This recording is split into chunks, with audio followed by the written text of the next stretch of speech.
Well, good evening and welcome to Unfiltered on SABC 3 and SABC channel 404. My name is Desiree Chowkin. Now, the banking sector strike might have been averted last Friday, but the issues that made it even possible remain unresolved. These are the digitisation of banking, which has resulted and continues to bleed the workforce in this sector in the form of retrenchments. Tech experts are sounding a warning alarm to workers to adapt to technology or face the prospects of being rendered unemployable. In the banking sector particularly, this has started to manifest in stiff competition from branchless digital banks, forcing traditional institutions to restructure. Many banks have already reduced their floor space and are streamlining operations. There once was a time when countries were regarded on their military might, but in the 21st century, the indicator of a country's progressiveness is tied to what is called the Fourth Industrial Revolution. The big question when it comes to a country plagued by inequality is, are we leaving huge sections of the population behind? And what can be done to remedy this? Our guests tonight represent a fairly broad representation of South African society. Philip Landman is the Assistant General Secretary of the South African Society of Bank Officials, SASBO. Matanzi Mamweli is the Director General at the Department of Basic Education. The Vice Chancellor as well as Principal of the University of Johannesburg, Professor Tshilidzi Marwala, and Owen Gomo is the Founder and Chief Investment Officer at Inkunzi Investment. He joins us via Skype. Thanks to our viewers also who've already started the conversation on social media using our hashtags at SABC News Online and at SABC News Unfiltered. Our question for tonight: is the South African workforce ready for change that will be brought about by the Fourth Industrial Revolution? Let's start the conversation. Let's thank you all for joining us this evening. Philip, perhaps start with you. That decision by Judge Repkin Naika saying that SASBO failed to comply with the provisions of Section 77 of the LRA. Were you surprised by the decision? Desiree, good evening. Yeah, we were definitely surprised. We thought that we had a very strong case that we presented in court. And it must be remembered that we acted on the basis of a certificate that was already issued by NEDLAC, a Section 77 certificate. Therefore, the process was followed by our federation some time ago already, and that same certificate was used on a number of occasions. So yes, it came as a surprise to us, and as a consequence, we feel that it's justifiable to actually take the matter on appeal. Having said that, we at this point in time respect the judgment, and that's why we advised all our members to abandon the strike that was planned for last Friday. We respect the rule of law, we respect the courts, but that does not mean that we do not feel that we have a strong case. Professor Marwala, when we have a conversation on this show, we send it out on social media to our viewers, and already one of the concerns that has come up is a recurring concern about the gap between South Africa's social and economic standing, a developing country trying to deal with issues regarding first world countries. Where are the gaps as a person who has thoroughly interrogated the 4IR space and how it will have impacts on the country? I think one of the big gaps is education. Obviously, we don't have nearly as many educated people, certainly in this area, as an economy of our size is supposed to have. It's a big gap. The second issue, which is also quite important, is technology. It obviously flows from a lack of education, that much of these technologies of the Fourth Industrial Revolution are being imported from elsewhere. Of course, we don't have to produce everything that we consume, but at least we have to understand how they work. We do not have sufficient amount of people who are able to do that. Then the third issue is the issue of infrastructure. For us to be able to teach people to adopt the Fourth Industrial Revolution, we need internet connectivity. We need quite fast internet connectivity.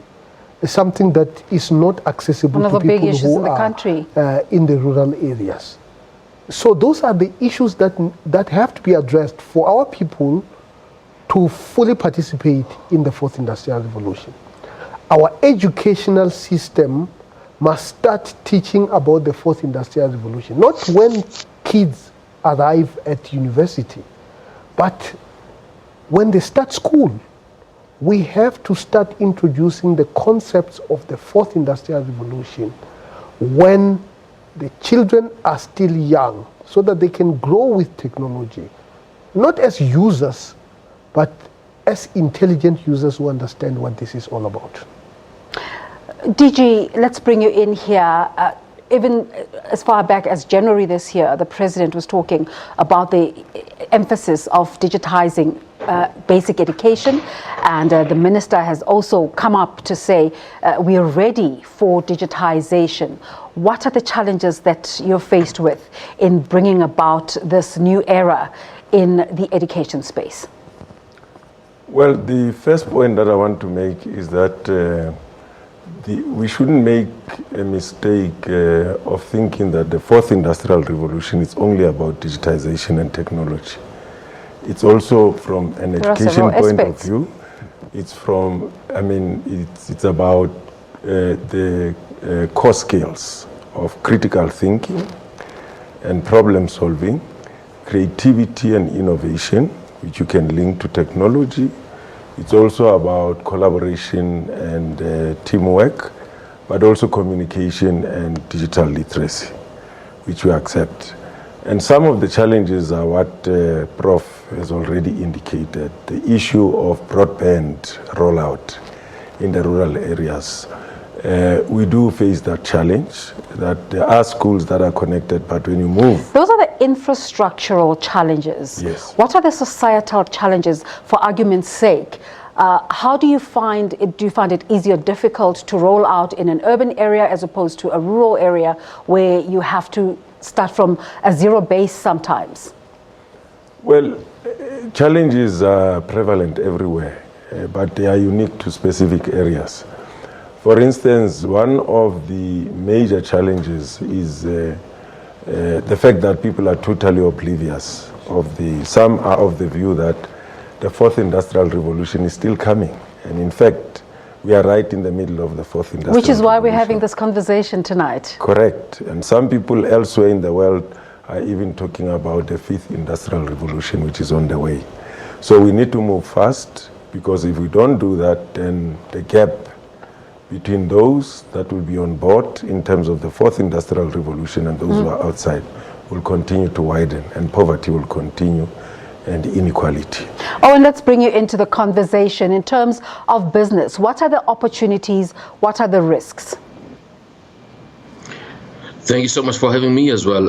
There is a lot of opportunities, in my view, in the space, which unfortunately for most emerging markets, there is a very high probability that the biggest risks is to some of the traditional jobs that we're used to. Because if you think about it, down the line, when we get enough bandwidth to be sent to rural areas, to some of these townships as well here in the big cities, there will be a possibility to conduct some of these classes without students not even needing to attend physically. You're talking about, a reduction in the employment force of people that are working in the education space. And I think that if you're looking at some of the positives, obviously all of a sudden the students have more time to spend studying because they don't have to travel, they don't have to get into a bus and go to campus or go to school. They can study from the comfort of their homes as long as their environments are comfortable. And the other thing you can think about is, from a university perspective, I think Professor Morello would agree that, you all of a sudden can teach more students without them needing to come to campus. They can be taught from elsewhere, or you can have just one lecturer conducting a lecture across the country, which is going to help us increase the reach of education. And those are some of the few examples that I can highlight at this stage. But there's quite a lot of advantages and a lot of other examples that are being used already at the stage. The use of drone technology is one example that's being used to affect quite a lot of industries.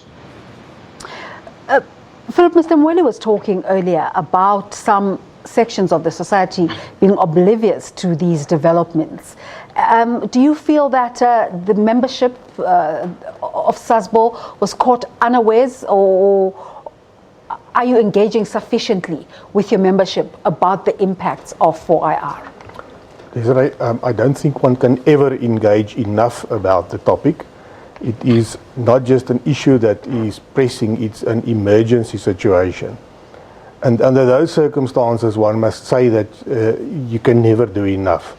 But we have, over a number of years now, started to talk to our members, but not only to our members, more importantly to the companies that they work for, all the big banks. We, as many as 2 years ago, already started talking to them with urgency.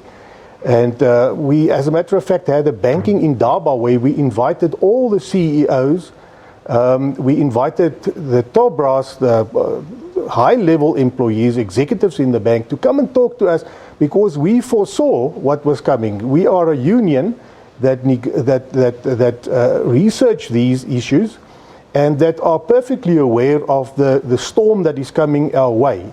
And we have asked, as I said, we have pleaded with the banks on a number of occasions to sit around the table with us and work on plans so that we can do something about this.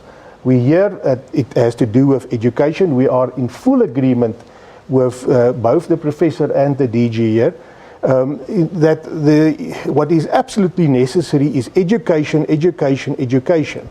And that in the banking sector means reskilling at this point in time. We cannot be oblivious to the fact that it is a desperate situation, and we cannot turn a blind eye in respect of what's coming our way. Automation is a big problem in the country. It's not in the country only, it's in the world, as a matter of fact. And we need to do something about it fast. You're watching Unfiltered. We're talking about the impacts of automation and technological changes in the country, and we'd really like you to take part in this conversation. Let's take a break. We'll be back in a moment.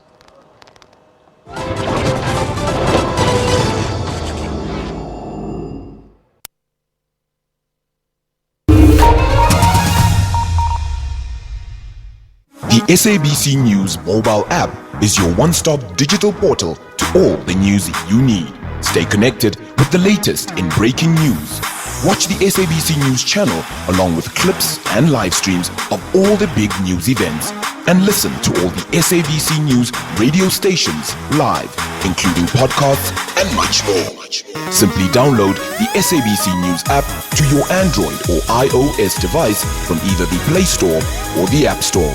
SABC News, independent, impartial.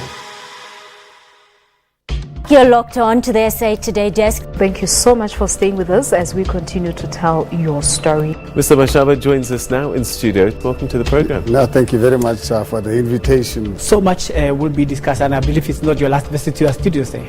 I hope not. Well, that's it from me, Flo Ladwaba, and the rest of the team here on SA Today. My name is Sergeant Major Conaway. I choose yellow as a sign that I'm feeling opportunistic towards South Africa. My name is Kassaundorana, and I'm from Ethiopia, Addis Ababa. I came to South Africa in 2001. I'm going to give the political landscape and system of South Africa green, because we are still the best in the continent.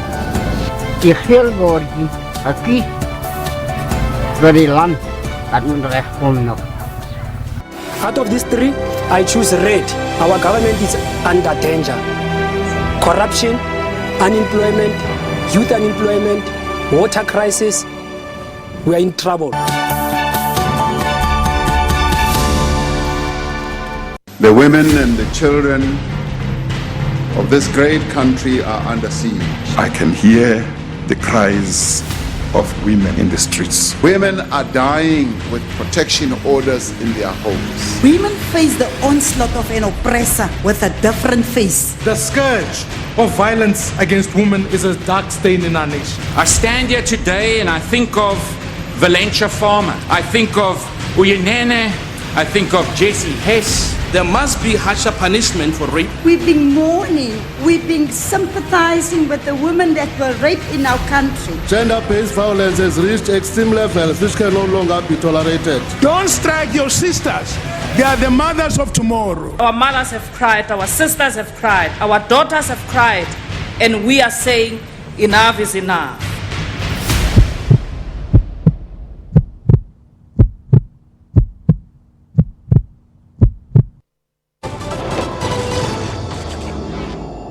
The second priority, of course, for us is improving our educational outcomes and making sure that the skills revolution that we want to see in our country is actually going to create that environment in which our people are better educated and get better skills.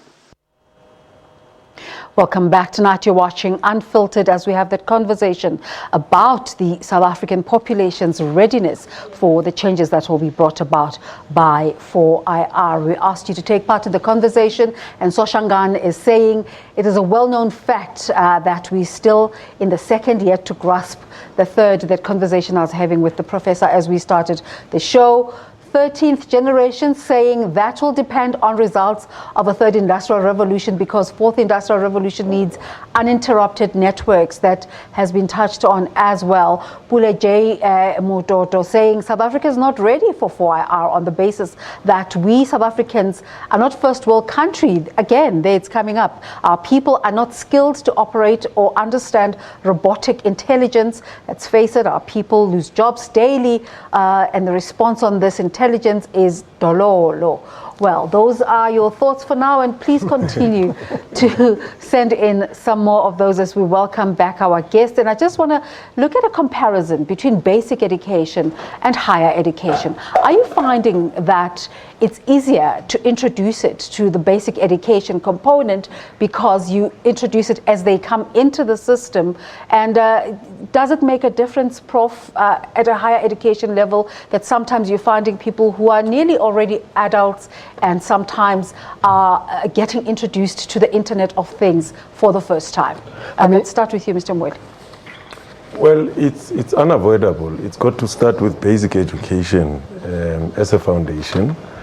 And what we did, we became part of the study which was done by the Brookings Institute, which is part of your leading think tanks in the world. They looked at our curriculum and they said to us what they could find in our curriculum. They looked at 150 countries. We were one of the 150 countries. And they said, in terms of the core skills, what is required for the fourth industrial revolution is reflected in our curriculum. The challenge is the quality of teaching, which is what we are attending to at the moment. But in addition to that, we've also brought in coding and robotics from the foundation phase. When I checked, we'll be the only country in the world that introduces coding and robotics from the foundation phase. Really? Up to grade 12, yes. There are countries that started like a good decade ago to bring in coding into the education system. But not in the foundation phase. And we're starting right at the bottom, foundation phase. I think that's debatable, Director General, but that's for another day. Yeah. Prof? Well, I think we need to start at basic education. And as higher education institutions, certainly as the University of Johannesburg, we are actually doing that. We obviously have a primary school, Funda Ujabule in Soweto, where we are introducing these core skills. I think before we even talk about coding, because I personally don't think we should be using the word coding. I think you need to ensure that the kids who are coming out have good verbal skills. They can be able to communicate well. They have good logical skills. These are the social impacts we're looking for. And then thirdly, they have good mathematical skills. If you have those three core skills, then coding is easy. Because, when I went to university, I was taught Pascal. Nobody knows what Pascal is. Then C, then C++, then Java, and now we are in Python. So what you really need is for somebody to be able to learn the core skills that are needed for you to be able to code, to learn any new language that comes out. Now, just going back to your question, yes, we have to do it as early as possible. In fact, we think it should be done at pre-education. Here at the University of Johannesburg, we have just written arguably the first book on artificial intelligence for children, where you are introducing the concept so that they can understand the concept in a way that is accessible to them. And this book is being translated into isiZulu and other South African languages. Mr. Nkomo, last week as we were looking forward to the possible strike, there were jitters all round. In your space that deals a lot with risk, what were the conversations that were taking place around this? Those was very difficult conversations because people, for example, were expecting to get paid. People were on retirement and people that get their monthly payments coming through the bank system were concerned that they might not get those funds coming through at the end of the month. So it was definitely a tough period, and we were relieved when the strike was sort of put on hold. And I think that many households, yes, it might be unfair to the banking sector, the people that work in the banks, but the majority of the country that survives on the support of the banking environment was relieved. So too are we. I mean, if the banking system was put on hold, many transactions wouldn't happen. It would affect the country. The banking sector definitely is a big backbone of the economy, locally and internationally. And I think that we need these problems to be solved. And I caution as well the banking environment to accept the fact that many people are now doing their transactions on their mobile devices, and I don't expect any reversal anytime soon. And I think the conversation needs to start being about how do we accept and adapt to the new changing environment that says people are able to do their banking on cell phones without even having to go to the bank to even actually open an account. If I use banks like Hard Time Bank, those are perfect examples as well that people need to embrace. Definitely the change is coming, but I think the biggest question mark and the biggest gap, in my view, is always going to be the education element. The lack of access to mobile devices and data, particularly in the country, where we're still paying a lot of money for one part of data. The government needs to address that, and I think that the Department of Communication should have been able to give us their view on how they deal with the spectrum issue, so that more people out there can get access to internet and be able to be a part of this growing fourth industrial revolution conversation. Well, Philip Landman's constituency is worried that with all these technological developments, how are we attending to the unemployment issue? And we'll continue to have this conversation as we say goodbye to our SABC3 viewers. We'll continue the conversation on SABC News Channel 404 when we return. Join us then.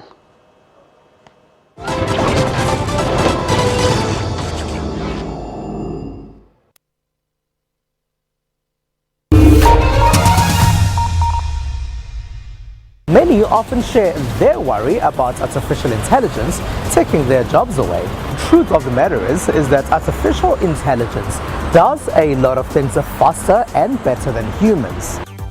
That machine didn't make itself, it was made by a human being.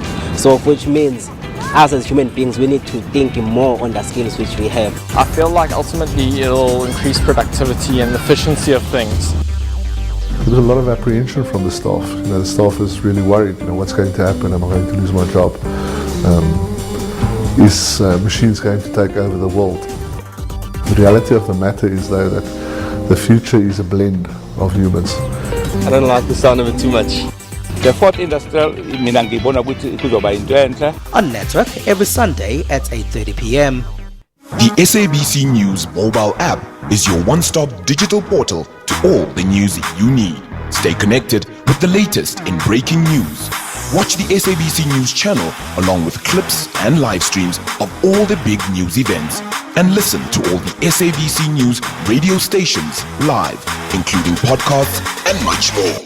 Simply download the SABC News app to your Android or iOS device from either the Play Store or the App Store. SABC News, independent, impartial.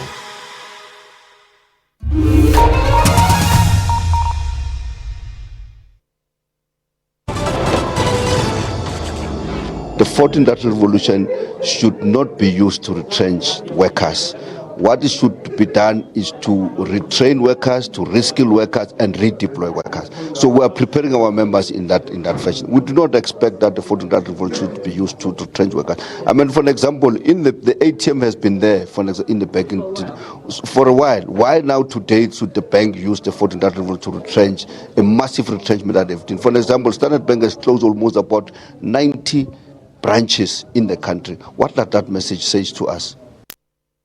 Those are the thoughts of Solipetro from COSATU last week, who was in full support of you as SASBO, one of the members of COSATU, and he said that the decision that was taken at the Labour Court last week was a decision for capitalism. Did you feel that same way, Mr. Landman?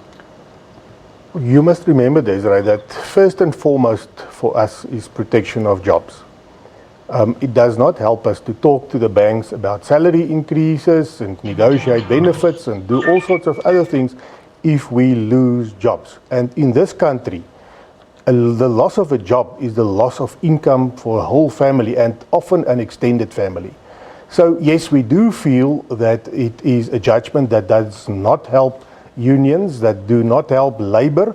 And as a consequence, as I already said, we intend taking this matter on appeal. We are serious about this, and we urge the banks to come and talk to us and give us solutions, an interim solution, if you will, at this point in time, so that we can protect jobs.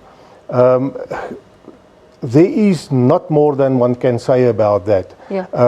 Safe to say that we are not going to drop the ball in this regard.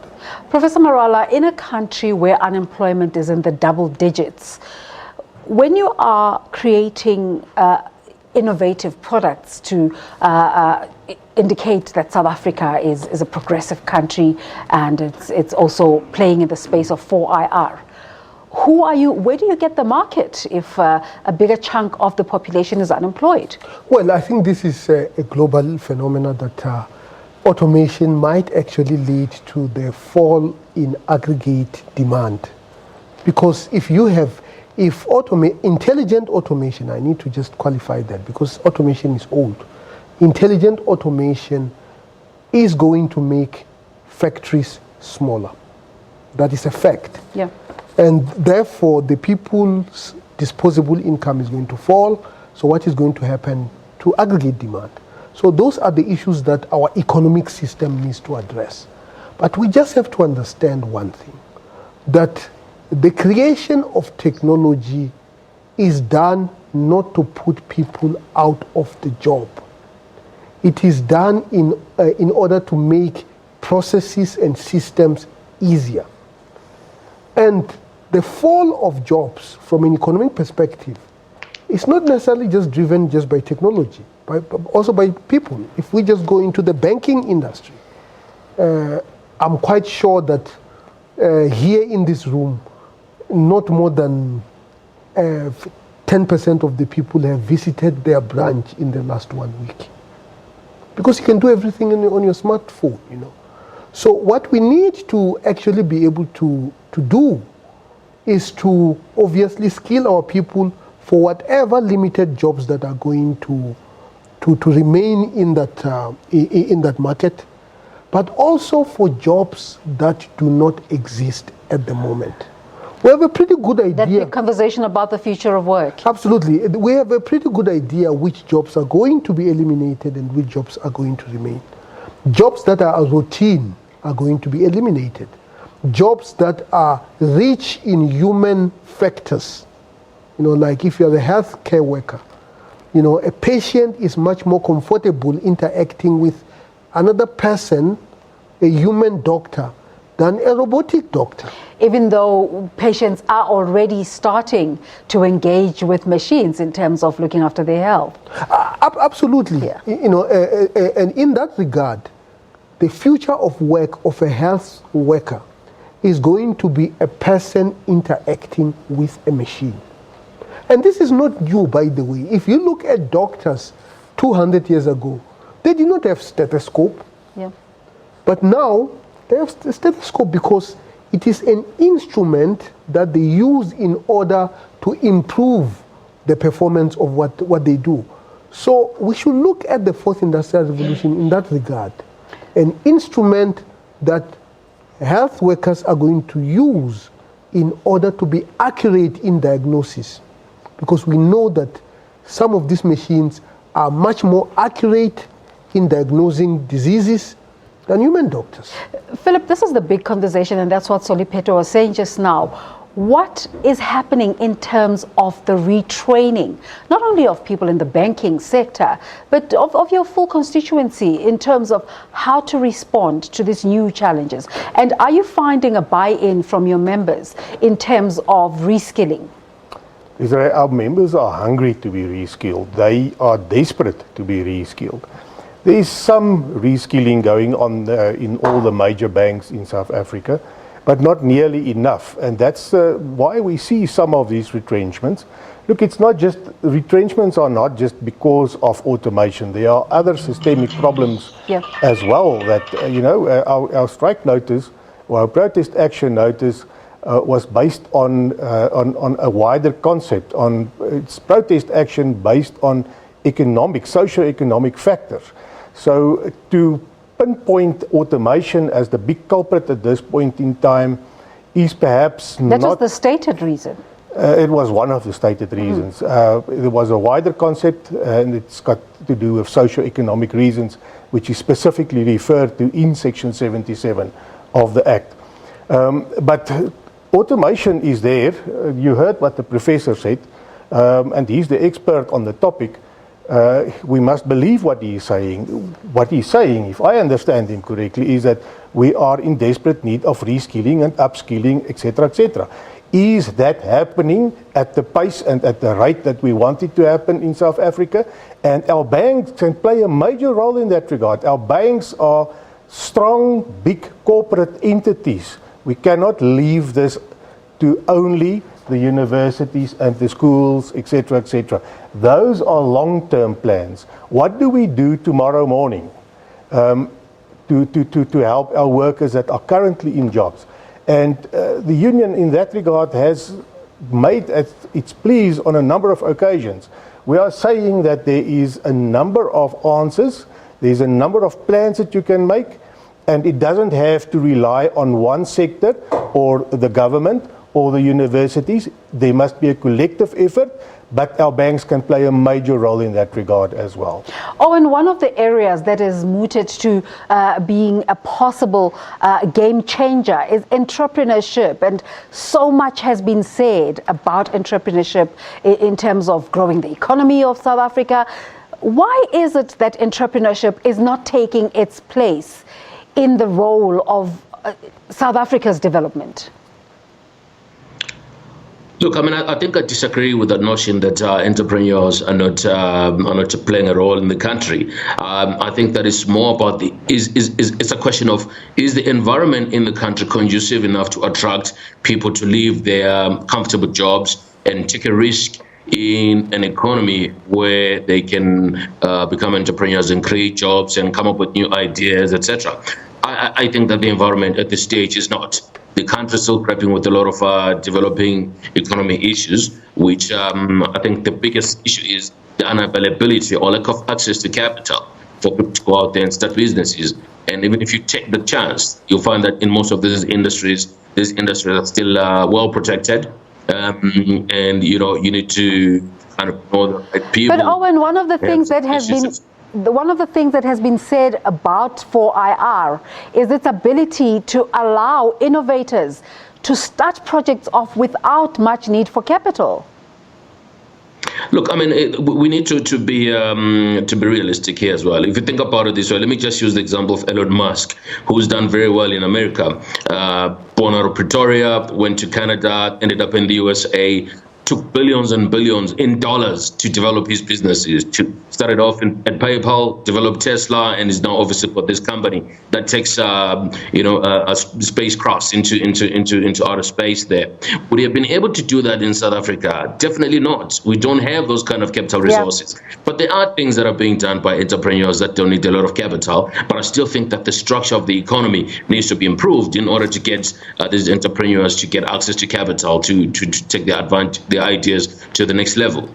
Perhaps, Mr. Moeli, let me ask you, in your development of solutions for education, how much are you bringing in ideas, South Africa-centric ideas about how to take 4IR forward? Well, let me latch on entrepreneurship. Entrepreneurship is a big focus in the department. We're starting from the foundation phase, right from life skills, where learners are equipped with skills of how to put together projects and make them viable. But and sometimes these are skills that do not necessarily reside within the department and you have to outsource. Correct. I mean, in other countries, they even work with the private sector. Industry comes in and work with schools to give, experiential learning to learners. I mean, in countries like Germany, out of 5 days, 2 of the 5 days, learners go out to be exposed to the world of work. In our curriculum, there are close to 30 subjects that are about, entrepreneurship, from engineering, graphic and design, to a host of other subjects in your services sector, which are also about promoting entrepreneurship. But I want to agree with that view that says education only is not enough. You need to have a conducive environment. But I need to know is to what extent are you using South African intellectual property to take this conversation forward? Because to a larger extent, we're importing from other countries. Well, our curriculum is mainly informed by indigenous knowledge systems of South Africa in the main. I mean, if you look at the framework that we developed recently, even for mathematics, we are about using the indigenous knowledge system of South Africa, so that learners are able to relate with their environment and they use subjects that are offered to them to come up with solutions. Prof, it's a global conversation. How do you decide which section to leave to the South African society exclusively and when to broaden the conversation? No, I think we need to look at our competitive edge.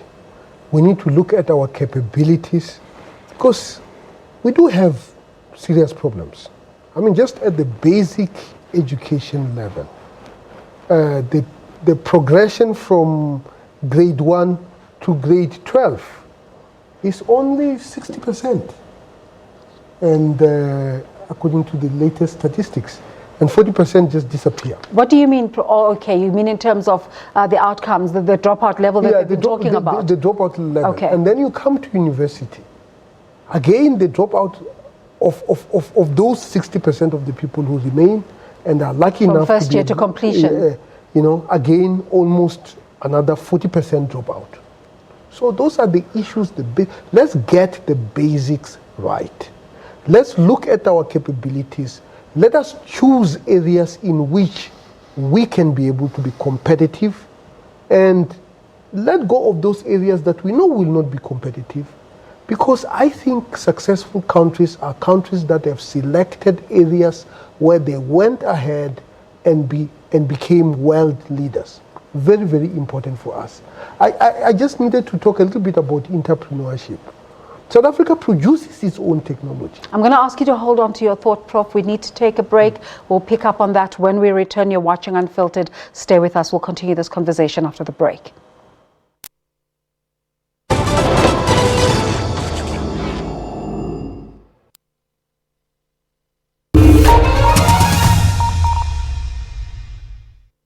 The potato is making headlines. It's ukudla amazambane. And Tanisha with the latest on potatoes. Thanks, Tabo. It's potatoes with everything. One mess, mama. Asha amazambane. Well, let's dig in deeper.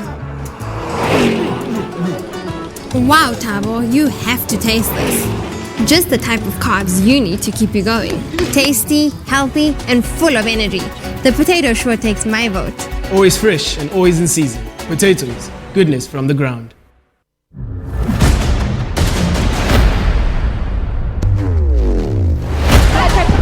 We stay on the visuals, they're busy shooting.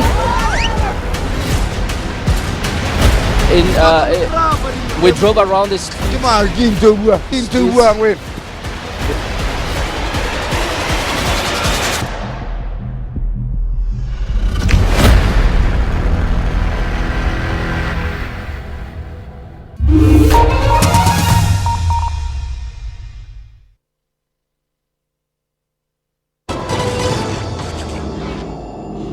Welcome back, and we're going to pick up on, Prof, you were saying, you were talking about the impacts on entrepreneurship in terms of 4IR. Yeah, absolutely. You know, South Africa produces technology.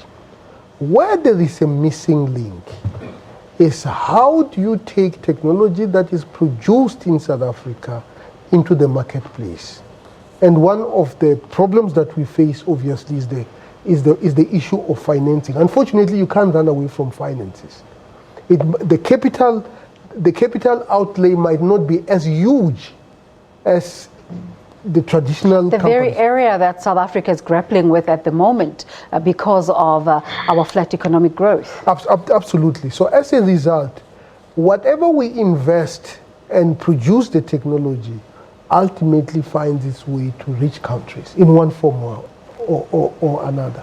Something that going forward we'll need to start thinking about: how do we configure our organizations such as the IDC, for example, to be much more risk-taking, more responsive for these new types of innovations that do not fit the traditional industrial projects. So how is academia engaging with government about the allocation of financial resources to 4IR? Absolutely. Look, one of the things that academia has done is to establish commercialization,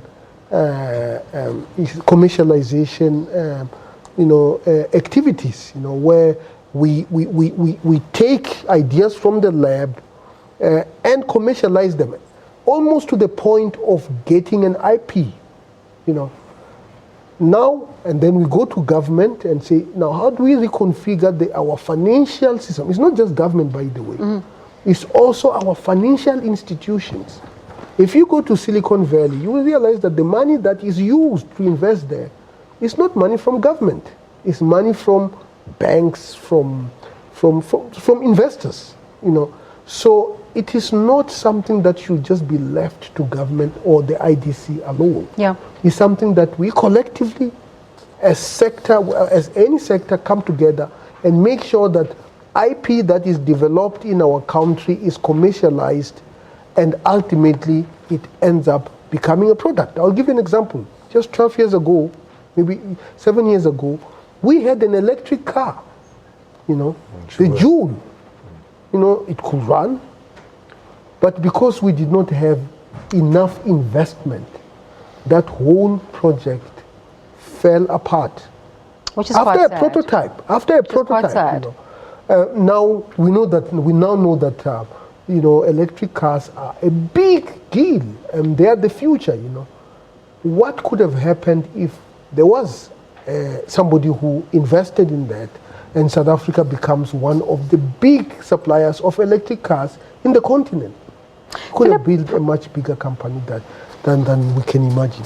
Philip Landman, you're here representing the banking sector today, but you're also a unionist generally in the workforce.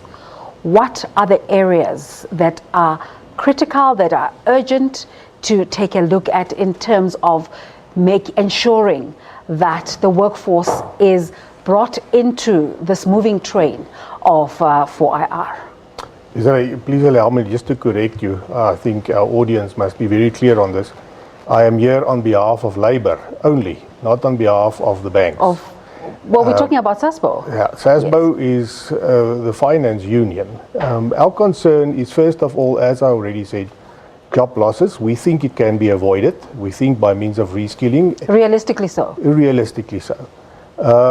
We think that our banks are well capitalized, that they are making huge profits, and that there is justification for what we are doing. If you go into the financial, the budgets and the annual statements that they present, on a regular basis, then you will see that it is not something that SASBO says is not achievable based on a thumbsuck argument. It is achievable based on facts. Our banks are making good profits in an economy that is not doing that well, but nonetheless an economy that is not a small economy. We are saying as a consequence that reskilling is affordable to the banks, that keeping jobs, put a moratorium on job losses is affordable, and that it is something that is socially and economically justifiable. And that is the be-all and end-all of this argument. Owen, how is business responding to Philip's concern that corporates are making massive profits where you find one individual who's credited with the success of a company might be earning in the millions when at the bottom they're retrenching? Look, I mean, unfortunately, that is a function of the formula that the company chooses to remunerate its executives and the rest of their business. And I think that it can't be seen to be socially unjust, though. Look, I mean, I think it's a matter of outputs. Honestly, if you look at my reason, or rather the reason I think America is very successful is that it rewards people that work extremely hard, that take ideas from concept to fruition and to the market successfully, that are patient, that work hard 24 hours to develop ideas all the way to being products. But in America, what you have is an environment that is conducive for that. So anyone can decide, listen, I'm not well paid here. Maybe let me look at entrepreneurship. Let me come up with an idea. And you can earn that kind of salary. And the challenge we also have in the country is limited talent at the top of these banks, at the top of these financial services companies, where, you know, if you don't pay your executives well, they're going to leave, and then you're not going to have a company that's run well. But Owen, in some of these instances, these executives haven't even developed anything. They've just been recruited, they've come into a company, and just by the basis of their designation, they're rewarded exorbitantly. Look, I mean, it's, like I said, this is a conversation that unfortunately needs to be engaged on a more structural level. If you hire a CEO, like right now, give an example, all Mutual is battling, they're going to need to attract a CEO if this case that they're dealing with doesn't go the right way. They're going to need to attract a CEO who's got serious insurance experience. They have to pay a market-related salary. That's a conversation, unfortunately, that I think that we can explore in this current forum. But I just wanted maybe to if I could just make a comment to Mr. Landman. My background in my industry is stockbroking. Stockbroking used to be done in an open bid market, or rather in an open market. Workers would meet at the JSC at Diagonal Street. Technology came in. People stopped working in that environment. Jobs were lost because now clients can even trade from their own backgrounds. We must, in this show, which is called Unfiltered, try and also not filter the truth and the reality of the fact that changing economies and changing environments do result in technology taking away jobs from people. And we must find different ways to make sure that we can accept that and create a value chain all the way from junior school to tertiary, where we're creating candidates who can be hired in the new environment with new technology. We cannot create jobs out of thin air if the positions are no longer required in the new environment. I don't think will be realistic if we try and force matters and try and keep those jobs.